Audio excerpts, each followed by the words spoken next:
Kalome. Blessing family. Mga in khom na duam tak mai min bua sai saktu kan pathian aming fakinom ro se e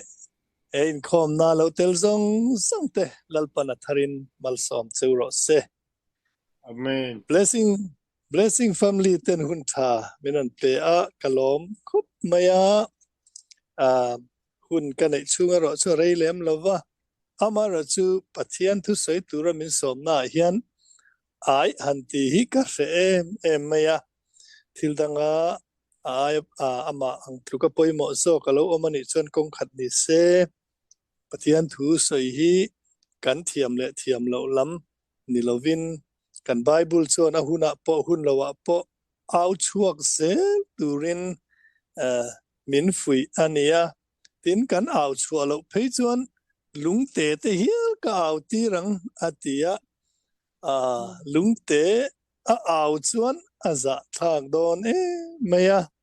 chu wangin kan thiam poin kan thiam lo poin lungte chu pathianin au tir lo se ti hi ril ruwa karil rulian ber ania chu wangin som na piang a hian kan ti zel maya kan siam wang ani lo ani ti kan soidua ti chuan voina hianin ka chang than chu chân chin tha zona zia bung som ni chang som pakata tanga chang som pariat thleng kha ania he thu hi ka soi ka kalna pianga soi ma sabera ka nei thi na hun ka nei chuan ei blessing family hi kan om te maya ka thu soi he thu ka soi hi longai tha photo point om mai theyanga in longai tha to ani po in bible thu tho ania muntina ka soi to ka soi zel do na khovel top ma chuan he thu hi soi zel ka tu mani ti kha kan soi du a chunga hianin thu em mai hi a in zep tlat mai hi soi chua zel hi poimo in ka ria ti kha i kan thuma kan nei tu longai tha to ni poin kan ngai thale zel do na ni ti chuan a thu hi Mary Magdalene ni thu ani nimin khanin parikhan min ran zo da thu pui nei min han ti kan ngai tua hela hi chu character study ani awangin thu pui kalo nei ngai lova ma se min zo ta ka chonin mangai na hi ani vel vek maya pathian thu hi chu mangai na kan ti ringata ain melo poni mai theyanga amara chu pathian thu hi chu mangai na ani vel vek ani top da chu mangai na zel ani sai so lo tu ra nga yang ti chuan trong trai na toy kan mang le angani sin akhan min trong trai sak to tho na chungin ke ma in han na ni selang in trong trai na kam manga ti chuan parikha min cher chwa sak turin ka ngen tu lo in po sai se trong trai lo kang lalpa kan pathian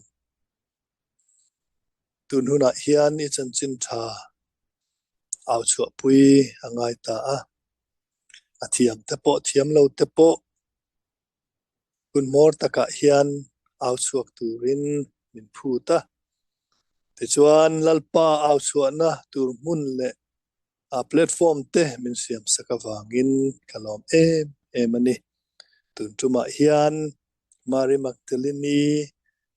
chan china tangin i thu soi kan tuma lalpa he thu himal som non le la ngai thatu te thin lunga hian ngai thla dan kan thiam theina tu te le keima ni tharau nun chim chin atang se la hlok na enge mo tak kan nei theu theina tu le zir chua ro pui tak kan nei theu thei nan he thu hi mal som la ka le ka chuak zong zong te hi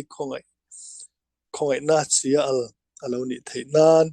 malmin som sak non le turin Isu Krista mingin kan ti le amen le Bible chang khamin cher chu sak thayem le cái trong sẽ thể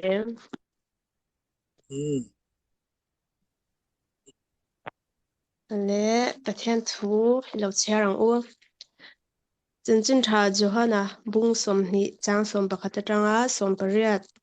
mari magdalini hne na isua a inlar nima sela mari chu pona thlan kianga tap chungin adinga tichuan tap chungin akuna thlan chung chu abia tin vantir ko pani puanwar sinin isua ruang zalna hmuna chuan pakhat alulama pakhat akelama thu a hmu a tin anni chuan a hnena meichhia engati nge ita an ti a ani chuan an hnena kalalpa an kalbo puya an dana chin ka hriat lo awangin a ti a tin chutia a soi ve le a hnung lam a hoya isua ding a hmu a isua ani ti a hresi lova isuan a hnena meichhia engati nge ita tu nge izon a ti a ani chuan huan engkol tu emo a ti a hnena kapu ama hetata ikal pui ani chuan ida na chin min hrilang che chuti chuan kala ang a ti a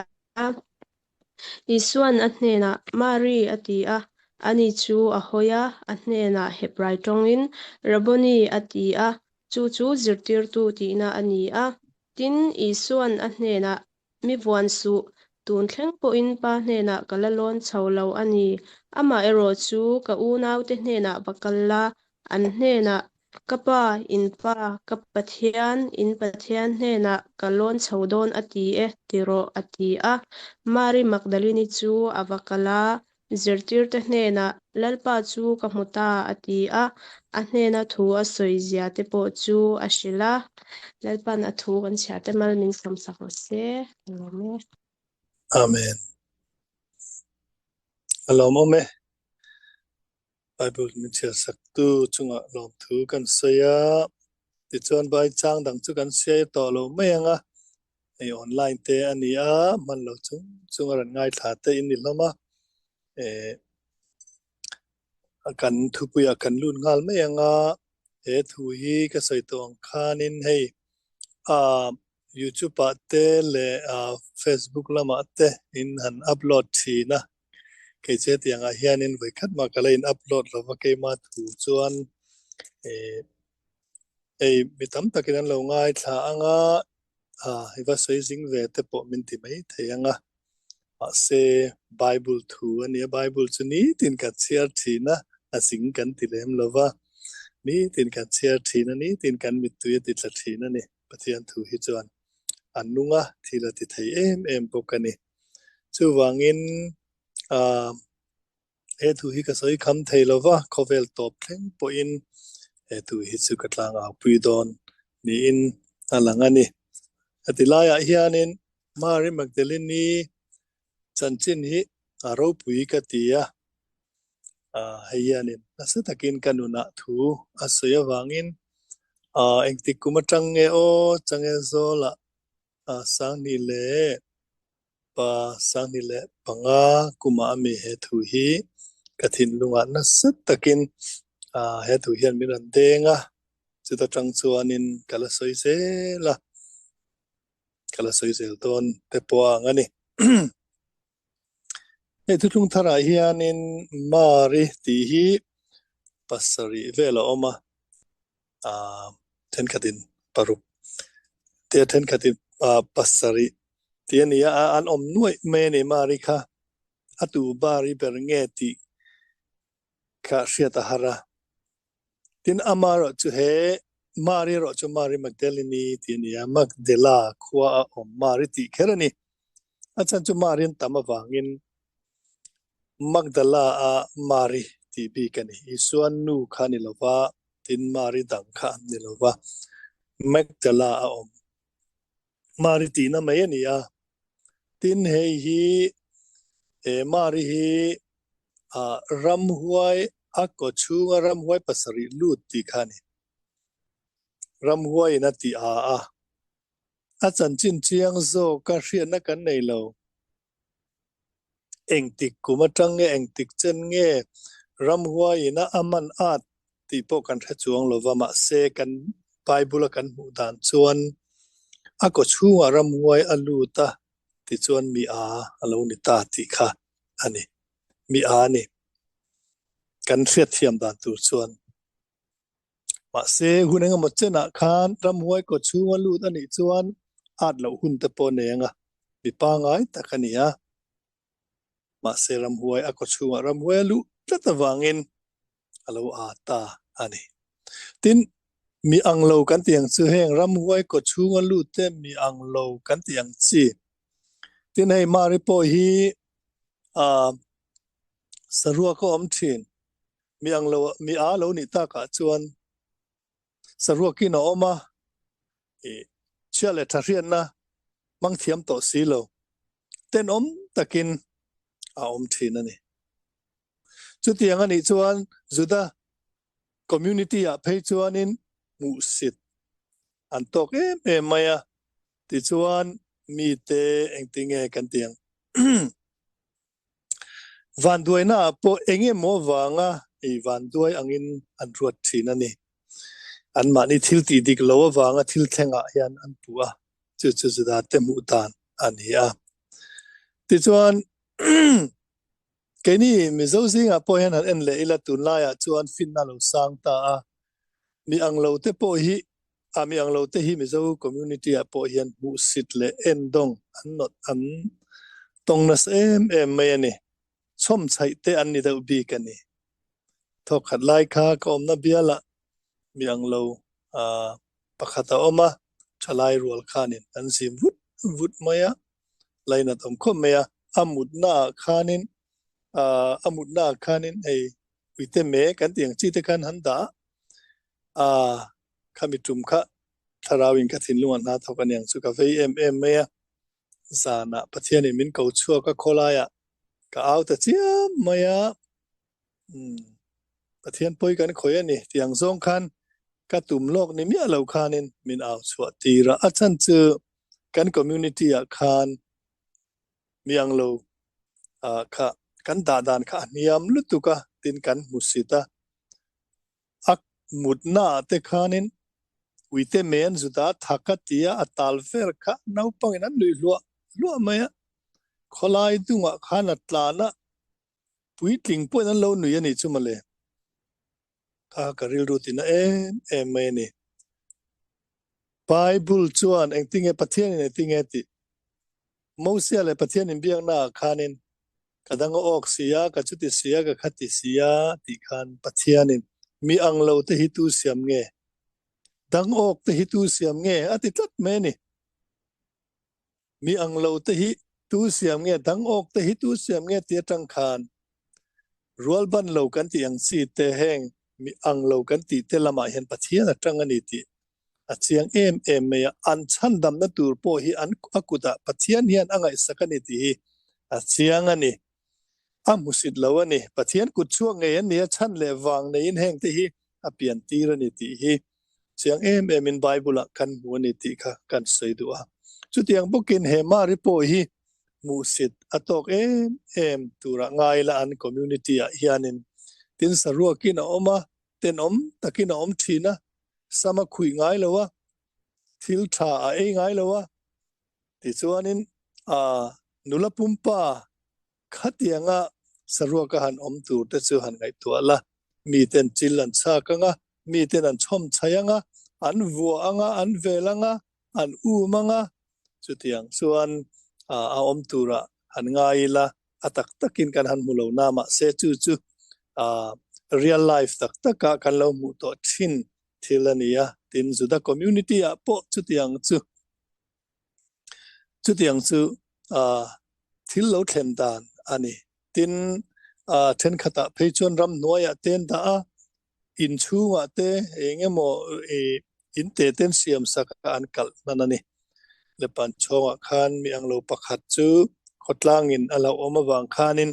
inan siaman kal nan thina chuda chon han pethin ti tekha kan mit ngei na lo mu ve to thina chu tiang din mun chu chuanin mari hi oma khotlangin angai saklawa endonga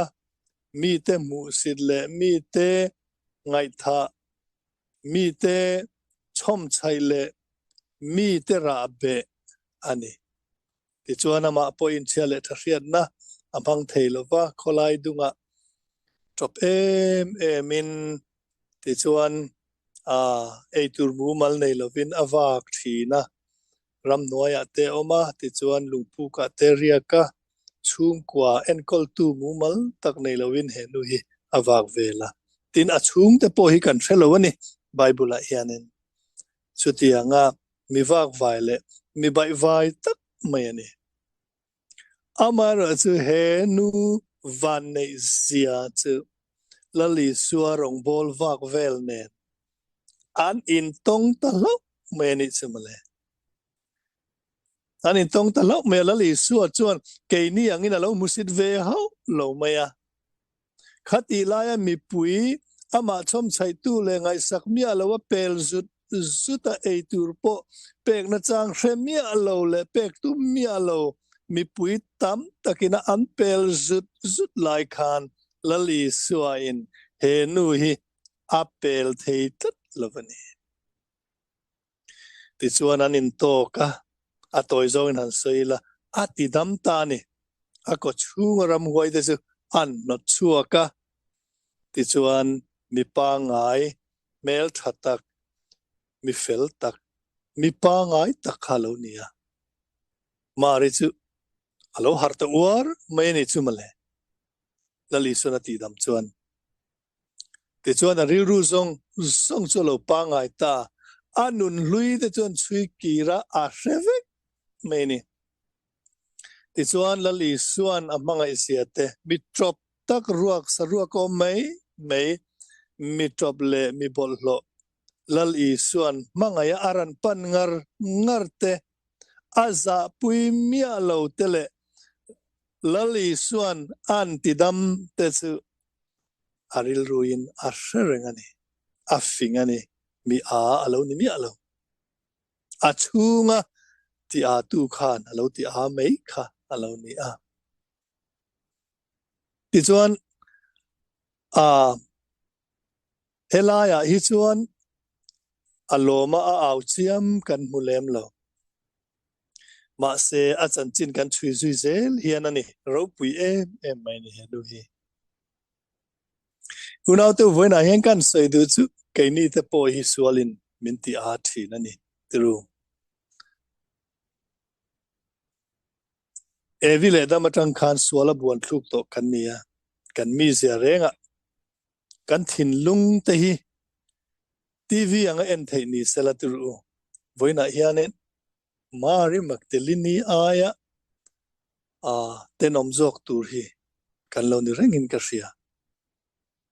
tv a hian kan thin lung te hi ran lang kan riu rungai tu na te hi ran lang ta zut sela e blessing family a po hianin kan in mungam lom lo mai theya kan thin lung kan in muvek lo hi kan in ngai na talai takin in ka ria in muton vek ila chu kan in hot room mai thei ni ma se lom ome kan thin lung kan hu thei lo lova suala buan thluk to kan ni kan thin lung hi sualina khat thina sualin miran chim buai le thina pathian nung kan zui mek lai po hianin rilute nom tak kan pu thina ni lome tin lali suwa kan mu ma khan ngai tu ta ila he Mary Magdalene ang tho hianin sual khan min ti a ni lom ni then khat phei chu zurui na then khat phei chu mai che mi pat na then khat chu kong danga tiru kong chi sangin lali suan lali suan kati sual setana suan min ti a min toy a min soi sa a boya min siama mi min siama ni khatiru ma se lali suan min kalpelo zakopa pathian kani ti tu khanin min za pui ngai reng lo ka tiang kanom lai kha tin voina po chu tianga sual le tenom ini mek lai po in lali su hian akal pel ngai reng lo sia lali su hian chu tiang chu min za pui ngai reng lo ti voina hian kan puang tu a keima ni na lam kan hoi du lo ani ngot lo chuan lali suan min kal pel tum lo ani lali suwa tok tu te piang chu ti thamin anom thina ti zalenin an thin ti hi voina hianin kan soidu ani ti chuan heta hianin thilro pui em mai chu mari hi mi au chel chul mi ani lawaniang au chel chul po kan threlova chu tiang po ai ziak chung lawani ma se khoya nge mari hi arin om sia kan mu alom zia athin lung lom zia khoya nge kan mu ti chuan lali suaka ti du dain maninan oma rom si pai kuta maninan oma ti du daina oma cross a khen beina oma tiru thisen chuak zoi in khovel misual per khen bena chuan lali suwa chu khen benom ta chu ti lai chuan kum thum chunga nung lo zui tu te khoya nge nom a huai sen ber khati tang petera kha khoya nge om a huai sen ber chu mi puizi ngaran luta lali suwa chu tu nge ani ti ka felove lali suwa nung zui ni lo mi tian zo lai khan tu nge in thu so hi ka helo reng reng he pa hi tu nge ka helo reng reng tin voi thum thot an phatani chumale kum thum chung azuya kha he pa hi ka remia lo tin tum thum zat mai aphat ani chu ti chuana zaklu tuka atlan hong ta a beidong ma nunglam hoi po tum to le hoi po tum to lovin beidong takin anhangaya alet le ni khatiru a hoi sen ber po chu te ni chuan midang te kha khoyang enom tak lal i suan nung zui te i thina pianga ka thiang tia thulo tiam ve to te kha khoyang enom tak chu ti lai chuan Mary Magdalene hi lali suwa tuar lai mel chu mangai ema thirin cross bula lo omrengasin a thir ngoi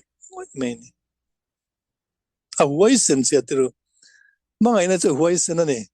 lawa nei reng law rom si pai te kha law vel a chan chu lali suwa chau kha ena a tuar lai mel kha ena ni min mangai tu min ti dam tu kha a thir ani chu mai let ve ani mai ani pian tharna om zia chu ni voi khat kha India Theological College UTC khanin German professor lo kala chu chuan ang tinga soi ti chuan Mizo te hi kemin lu ta in piang thar supa in dale supa in piang thar le thina in dale thina in piang thar le thina in dale thina piang thar in ngai dan hi enge o ka he thiam lowa hetiang hian a pian thar thayam mi dale a piang thar le ti om thayam mi ti ke chulali suan min mangaya kata na thiani kata na thia thole ni min mangaya kata nun na lana ni ti ka hriat ni tang khan ka mangai let ve ni tin ka mangai na hi azwal zela kum tam takani to azwal zela chu pian tharna ni meilo mi ti enge dale inti hi klule inti te hi enge ni le ti amang ina in fiat lo wang zo kan ni ti Mary Magdalene kha lali suan en an to ni khan ti damalo ni ha chuta tak chuan lali suam mangai na thuk sia lo po ta lali suwa chu mangai let ve tamai ni chandam tu chu mangai let ve tamai ti chuan ni ti na mangai zual zela ama chu khovela minza puilo min mangai tu om chuna ni ti kha apom nget bur men chu azong songina mangai let ve mai ani kapiang thare ti in te samani soilem lo wow lem lo mian nial lem lo ma sela amangai na chu torna khana lo langani Krista khovela misual per an ken be na mual pawam lai khan aza puilo vetat mai ni chumale apula alo omani cha anung sui thin inti thei malali so cabinet ama veng thin in di thei em nau pang chapo lo nara lali suwa hiti buai si utia ama mangai em angalang atang masial tu te kha za pui oma hunale ti du da lai khan an bozova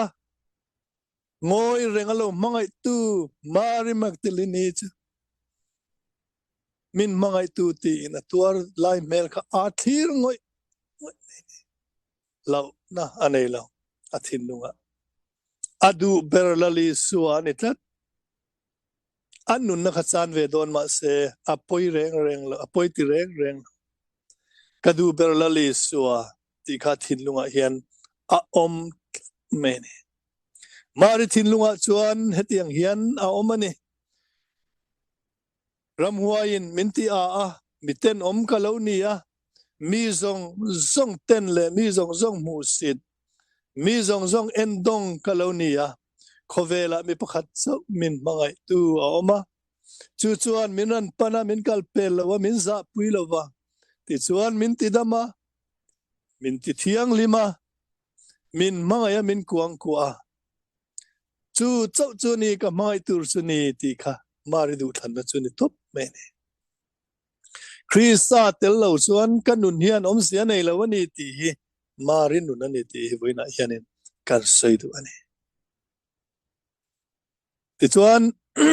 lali suwa chu khen be na lo om ta zirtir te zong chuan an phat sana an dangai an let san le veka thu soi zong te kha ka thianga ka tholeang tia hril zong te kha a hetu an nia ma se an oi chuang lowan oi thei chuang lowa khovel lama an kir san le veka an beidonga an saka o kan thungai thak zong te kha engma lo mai ani ti an saka an nung tol san le vek me ni chumale ti chuan isu Krista chu athia thana zalina omta mari chu khoyang eom atap me ni chumale amakani mari nun hi athin lunga lali suwa mangai zia kha atlei thei to lo ni chu lali suwa lo khan atlei thei to lo achi nat lo ni kol dan takin mo lali suwa thi male tu kha poyatilu tu kha lali suwa tel lo khan an nun hian om zia nei lova atap ta ringot mai ni thana te han kala tap thina lalpa itel lo chuan kanun hian om sia anei lofani tin atrap thina ni unau te unang le ke hi veng sange kan tlu kalali suwa kan phatsan to kan pian thar nu po hian eng tin nge kan om sel le ti hi wena hian hanin ngai tuan non le lokila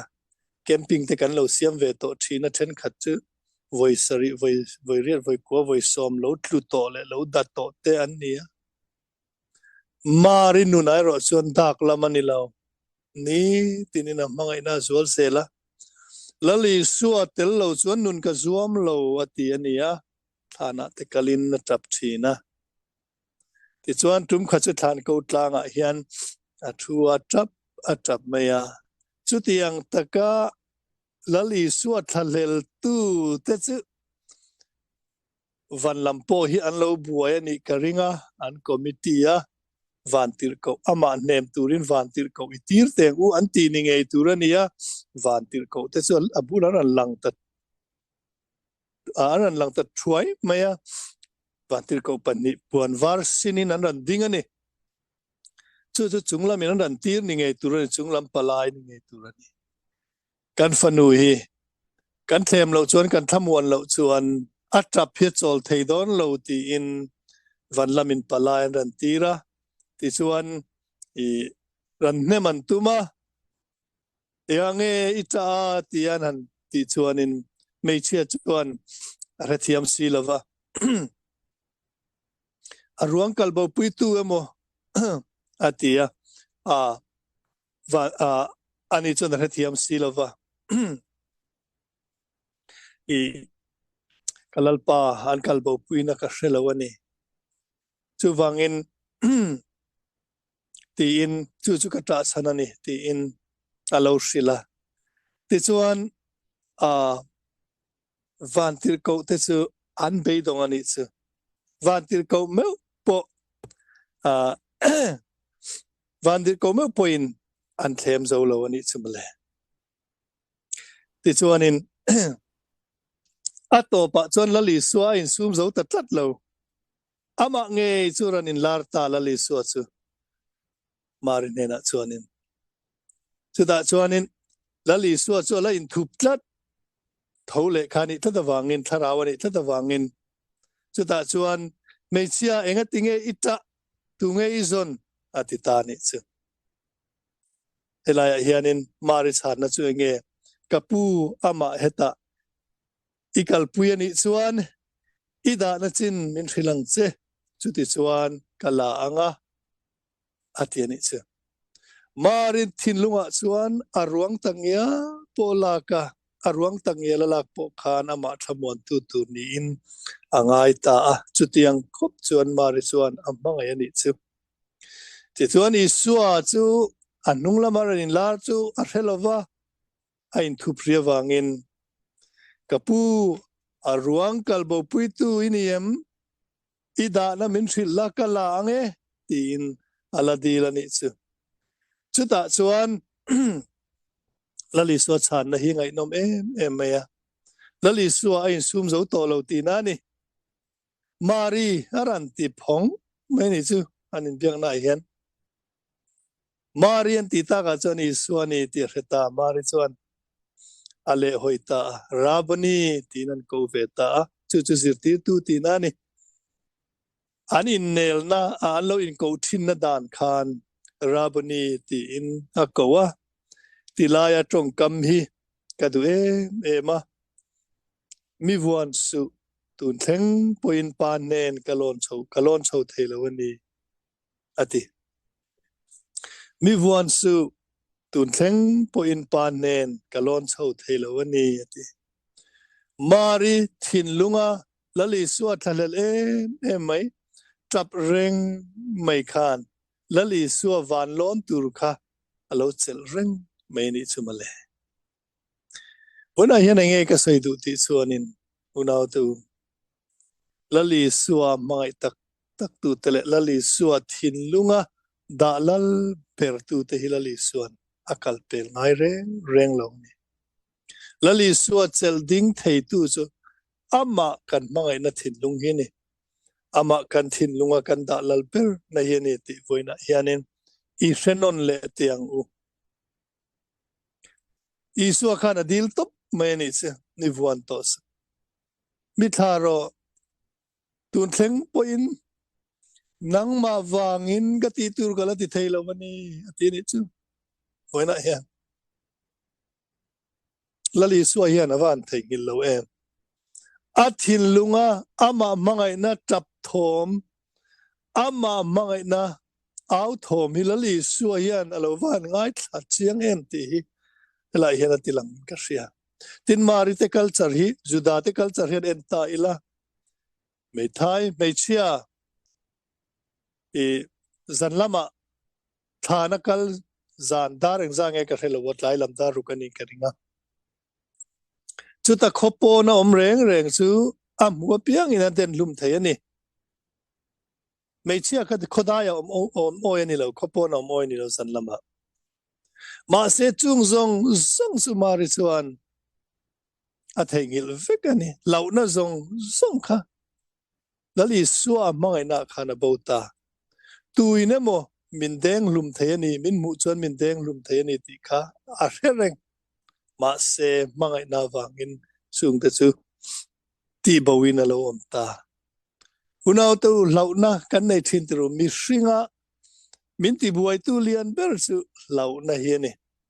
rongbol na konga po launa khovel thila po launa ani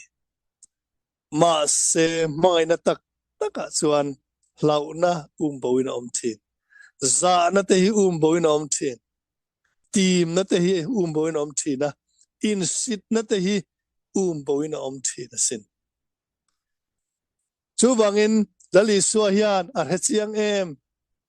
mar thin lungkha launa zong thi na po law lo local tlang ama tel lawan nun huam lo ama thalel e mangaya tap nileng thin nu hi lali suahian kalsan se omavan ti em mi vuan to su tingor atingoi meni himale unaw to imangay na thin lung khan lali suwa kawe thin ani lali suwa thalel tu thin lung hian lali suwa kawe thin ani trong trai na po ani e chutiang mangay tu thin lung chuan chutiang mangay tu thin lung thin lung ne trong trai tu chuan lali suwa beng atheng thina lali suwa nangai thina ni ti hi elaya hian a chiang e mani ti chuan heti hian atia mi von su tun theng po in pa nen kalon so lo ani amai ro chu ka unaw te nena vakalla atiani chu anena kapa in pa kapathian in pathian nena kalon chodon ati e ti ro ati a ti chuan mari magdalene chu tla na sirti te chu rilta kalalpa kamuta ahanti a chuta chon sirti te chon lo harveta ni chu male than mual lampan turin anan buat sai veta adu ange aduam athalel chon ni le loi boxi kan bible a meichia missionary masaper o kan bible a missionary masaper chu e meichia hiani ti boina hianin ichin sia le bokang u lali suwa thilunga da lalber tu te hi missionary anni ti boina hianin kan sian non le kadu ani unaw tu le e thu hi ni boina ka sai du chu nang le ke hi suala buan thuk to te kan nia sual konga thui takkan kala kan sual je chu kan thin lung hi anila kan rethu mai ome tu ma reng hi mi thiang lim kanom lo mari ram huaina ti atang hian mi a kan ni saruakin om kher lo maila pathian mit muwa chon mi bol lo kan ni bum mangle chelai le te kan ni a mani in ti thiang lim thailo mani in ti dam thailo te kan ni ma se pathian in min mangai e ma kan bible chiarang khan tan tuina ran chiarang khan pathian in khovel mangai e ma chutiang mi de chu mangai a zakoba pathian kan ni ati aza pui reng lo heng mi te pathian hi kan ni e ati ni chu khuyang e kan mu ti chon cross a khan aban apharwal khan khovela hian kan ai o ding tu om chuna ni ti kha misual te tana ban phartu khovel tana ban phartu chalali so chawani cross a ban pharna khan min tan zia min mangai zia hi atilangani lom ni misual te tana lom kha ban pharni mi felte lam turin kalau kalwa misual mi bol lo berte lam turin kalau kalani ti kha cross a ban phar kha kan tana ban pharna ani ti hi voina hian senon leang o idam na tur kadam na tur ani amaro cho hi senon leang hi selang i siang tu po mi sing ma mi za pui chu kapa vanami ma ka za pui ve ngati anin min za pui lawang bokin khovela hian ama hi za pui lo turin min du ani ama tana ban pharve turin min du ani mari magdalene anga ama tidam tu ama mangai tu hi severeng turi min duwa kan kal na muna pianga ama za puilawa atana ting vengam turin min duani khovel mi te nena min phatu chu ka pawa na mi ma ka phat vengati tu po khovel ma min phatu chu min za pui tu chu ka pawa na mi ma ka phat veng ka za pui vengati engti ka mo chuan pa nena kan lakal khom do na chuta chuan lali suan ro alarel do na chuta tak chuan ani khovela kan lo tan ve na te atana kan tor ve na te kan mit tu itlak na te kan san na te kan hri om na te hi chuta tak chuan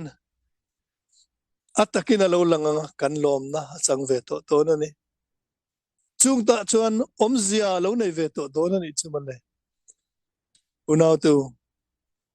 khovela hianin cross put hi chang choda a hrom thina tiru cha na ruamani harsa na li rin min lo muak anga a chang chon van duai na li te po ang thina ma se I cross put khan na kina tlang chi pathenang chenga chuta chuan lom na soisen lo lom na top thailo limit om lo lom na le limna ala thlen don che ni amar chu hi rerang che tu po mitan tu chu ati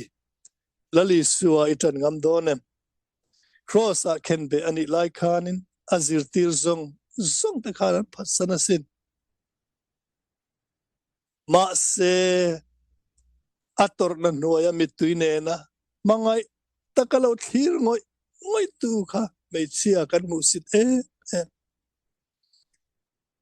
ram huai zol mi a kan ti kha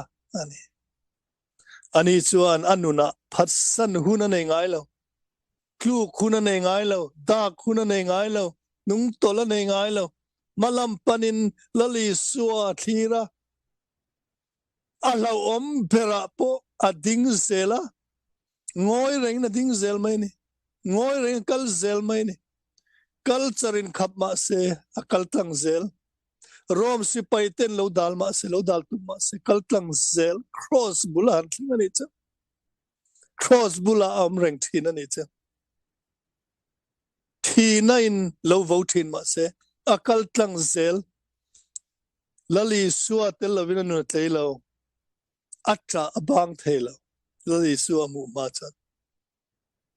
unau tu chuti yang taka thin lung nei tu te chu lali suwa na thina a reng thina anne na om reng thina ai zoom zolo aran in larani kha are chiang le tu mari ti mi vuan to su eta hian a lung cheve nge in karing unau tu khovela kanom tiro min mangai tu hi kan chiang ani chuain za pui lovin ambangai na thu hi puang ze langu lalpa kan lama tang tlatani ti hi voina ka sai du chuni pathiana thu kan sai te kan za tan atharin mal min som saro se amen